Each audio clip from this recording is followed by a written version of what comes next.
Después del oasis de calma que me dejó la lectura de Tokyo Blues de Haruki Murakami, el cual tendréis probablemente las sugerencias de aquí de YouTube, y si no podéis entrar en mi canal, es el último vídeo que colgué. Este libro me dejó en un estado muy zen después de su lectura, así que me dirigí a una obra que fuera completamente diferente. Cogí un autor del que había disfrutado ya 2 libros, que me había gustado mucho y que sabía que era caña de la buena. Se trata de Jonathan Franzen, del que ya conocía 2 novelas previas a la que he leído, que en este caso son Las correcciones y Libertad, y que es un autor que me atrae mucho por la crítica que hace en sus novelas y por el atrevimiento que pone en sus historias. En sus novelas él hace una crítica muy profunda de la sociedad americana en este caso, y es un autor que no tiene miedo a no contentar al lector. Es un autor que trata bastante mal al lector, lo tortura bastante en sus novelas y es muy controvertido, o sea, intenta provocarle mucho a que se plantee muchas cosas. Este autor lo que suele hacer es coger un concepto que él suele resumir en una palabra, y su novela o cada uno de sus libros gira alrededor de ese concepto, de esa palabra, para enfocarla o para abordar ese tema desde diferentes ángulos, a través de sus personajes y de las diferentes tramas que tiene el libro. En su primera gran novela, Las correcciones, él trata sobre todo el tema de la familia, del estándar de familia americana. Más tarde sacó una segunda novela que se llama Libertad, en el que se habla más bien de las libertades individuales de la sociedad americana, que como sabéis, o como supongo que supondréis, es muy individualista y prima al individuo por encima de cualquier tipo de colectivo o cualquier sentimiento de sociedad. En esta tercera novela, Franzen ha roto bastante con este esquema que había seguido en sus 2 anteriores libros, y eso le ha merecido o le ha hecho ganarse la animadversión de la crítica. En este último libro, Franzen no se centra en un solo concepto, sino que hace una crítica muy global de la sociedad actual del siglo XXI en Estados Unidos, relacionada con muchos aspectos: las relaciones personales, la política, los medios de comunicación, las redes sociales. Tocan muchísimos puntos y muchísimos temas y los entrelaza entre sí. Esta semana os traigo un libro un poco complicado, un poco controvertido. De hecho, me lo he pensado bastante antes de hacer esta reseña, porque no creo que sea un libro recomendable para todo el mundo, ni siquiera creo que sea un libro del que supongo muchos de vosotros me queráis escuchar hablar, pero al final me he decidido hacerla porque este es uno de los tipos de literatura que a mí me gusta leer y quería compartirlo con vosotros, y no, aunque no sea un libro, pues a lo mejor que os recomiende a todos y cada uno de vosotros leer. Esta semana traemos Purity, de Jonathan Franzen.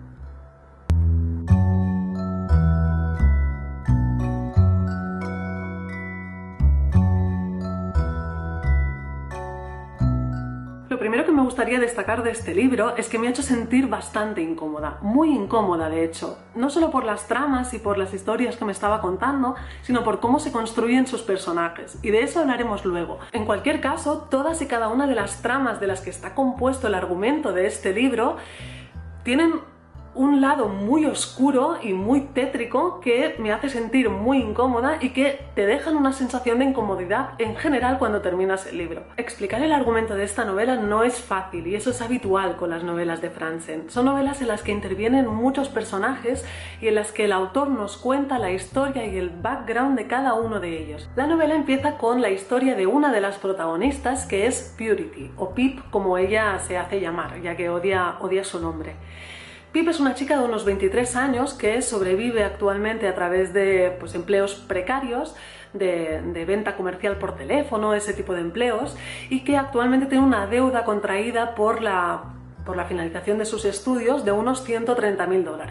Ese es un problema del que se ha hablado bastante. Hay toda una generación de gente joven en Estados Unidos que se ha endeudado muchísimo para terminar sus estudios universitarios y que una vez terminados tiene realmente muchos problemas para poder pagar esas deudas, y para poder pagarlas tiene que subsistir a base de empleos precarios, que es un poco lo que le sucede a la protagonista. Además de este tema de la deuda, Pip es una persona muy inestable. Ella vive en una especie de piso comunitario rodeada de gente bastante marginal, y tiene una vida bastante deprimente. De hecho, la primera parte del libro, que habla básicamente de Pip y de cómo es su vida, es bastante dura para empezar a leer el libro, para engancharte a la historia. Es una chica que, por ejemplo, no sabe quién es su padre, porque su madre, cuando la tuvo, cambió de identidad y huyó de su exmarido.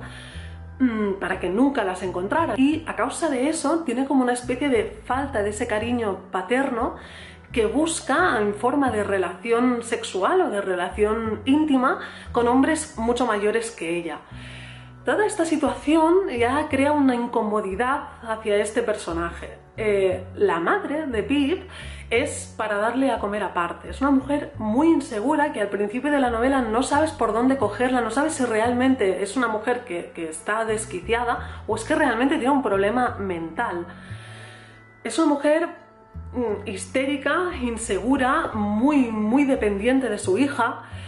Es una mujer que te saca bastante de tus casillas al principio de la novela. Pip tiene una obsesión enorme con que su madre le diga quién es su padre para poder ir a buscarle y reclamarle el dinero, los $130.000 que debe después de haber terminado sus estudios. Es lo único que quiere de su padre. Viviendo en esta especie de piso comunitario con esta gente tan marginal, no se llega a saber realmente si son ocupas o no, pero sí que están muy relacionados con el movimiento Ocupa. Y conoce a un grupo de gente que ellos acogen en su casa, que son Ocupas, y que son activistas de una fundación que se llama Sunlight Project.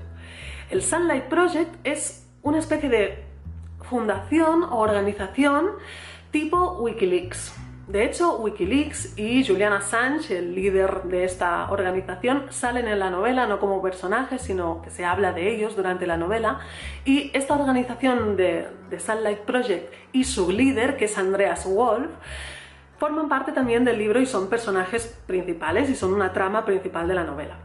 Pip entra en contacto con este grupo de gente y una de las chicas de este grupo, que es Annegret, intenta reclutarla para que se una al Sunlight Project y les ayude en esta búsqueda que tienen ellos. Ellos se dedican básicamente a destapar corrupciones, a destapar chivatazos, a destapar filtraciones, informaciones sobre grandes empresas, sobre escándalos a nivel militar, a nivel ecológico, a nivel social, etc. Es una organización que en teoría tiene un fin muy loable, pero que durante la novela veréis que el autor critica muchísimo ese tipo de periodismo. Este grupo de gente, y en especial Annegret, insisten muchísimo en reclutar a Pip para este Sunlight Project y consiguen atraparla con el gancho de que le ayudarán a saber quién es su padre, le ayudarán a descubrir la identidad de su padre si ella se une a ese proyecto. De esta manera, cuando consiguen que Pip se una al proyecto, lo que hacen es mandarle a Bolivia, donde está la central de operaciones del Sunlight Project,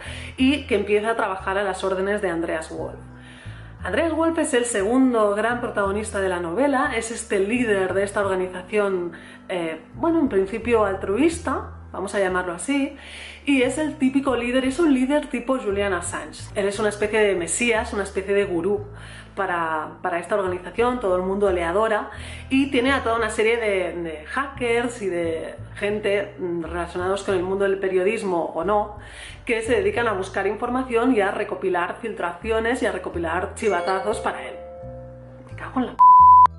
Conforme vamos avanzando en la novela, el autor empieza a dejar de lado a Pip y se va centrando más en la figura de Andreas para explicarnos su pasado y para explicarnos cómo ha llegado a ser el líder que es hoy en día. La vida de este señor, de la que no os puedo contar mucho porque ya sí que empezaría a hacer spoiler, todo lo que os he contado hasta ahora está en la contraportada del libro, pero la vida de Andreas es para mí el punto fuerte o la trama principal de la novela. Este señor, independientemente de la vida que haya tenido o de lo que haya hecho en su vida, creo que es uno de los personajes que peor me ha caído en mi vida lectora. Intentando no destrozar el argumento de la novela, se trata de un tipo totalmente narcisista y manipulador, que además me parece que se autoconvence a sí mismo de que es más bueno de lo que es, cuando en realidad él sabe que es una persona absolutamente horrible y que a mí me ha generado un rechazo enorme. Yo no sé si alguno de vosotros lee el libro o lo ha leído, si me podéis decir si a vosotros os ha generado ese rechazo o me podéis dar un ejemplo de un personaje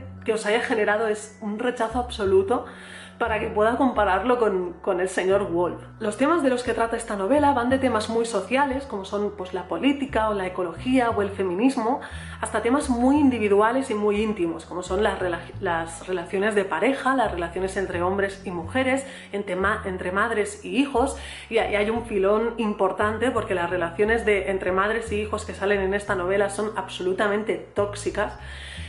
incluso, yo diría incluso más que las que salen entre relaciones de pareja.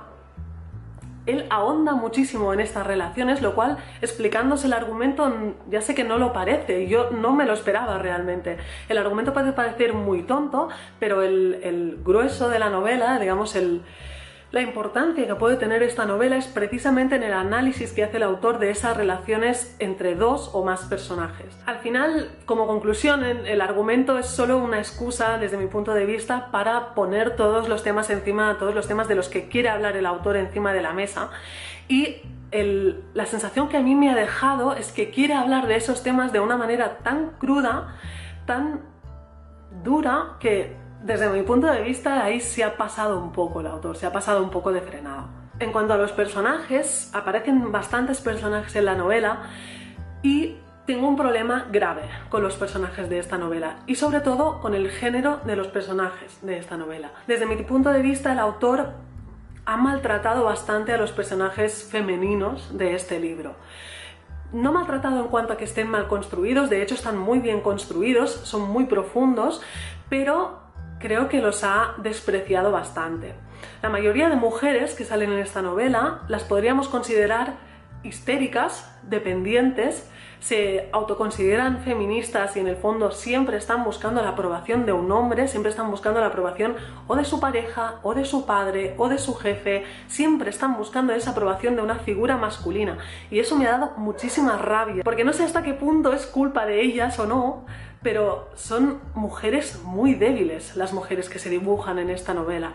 En cambio, los personajes masculinos, aunque igualmente son muy complicados y muy complejos y también están un poco mal de la cabeza, pero lo son de otra forma, son personajes mucho más independientes, son personajes con valores mucho más fuertes o con valores con los que yo me sentiría más identificada. Este trato por parte del autor, de las voces femeninas de este libro, me han hecho crearme una idea del autor que no había tenido en los dos otros libros, de un tipo hasta un poco misógino. No sé hasta qué punto estoy exagerando o es que yo me lo he tomado muy a pecho. No sé si habéis leído algún libro de Franzen y si vosotros lo habéis notado. Yo en Libertad y en las correcciones no lo noté. Y siempre, todos los personajes de Franzen siempre son muy complicados, siempre son muy complejos, las relaciones de las que habla siempre son bastante tóxicas, siempre son bastante muy complicadas, pero nunca había visto en ninguna de sus dos novelas un trato tan despreciable a las mujeres y me ha dado una idea del autor de una misoginia que no había visto en sus dos otros libros y que me ha generado bastante rechazo. En cuanto al estilo de la novela y cómo está construida la historia, aquí sí que voy a ser menos crítica. La verdad es que el tipo escribe muy bien, el autor escribe muy bien y construye la historia muy bien. No es una historia fácil de explicar, no es fácil de construir y que se entienda.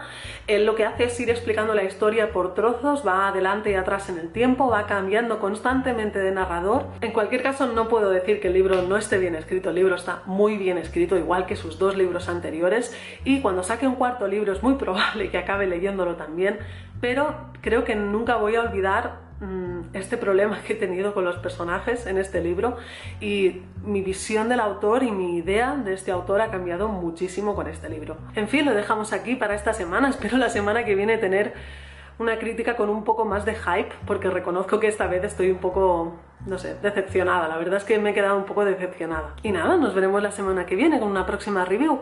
Espero que hayáis tenido una buena semana, que tengáis un buen fin de semana y nos vemos la semana que viene. ¡Adiós!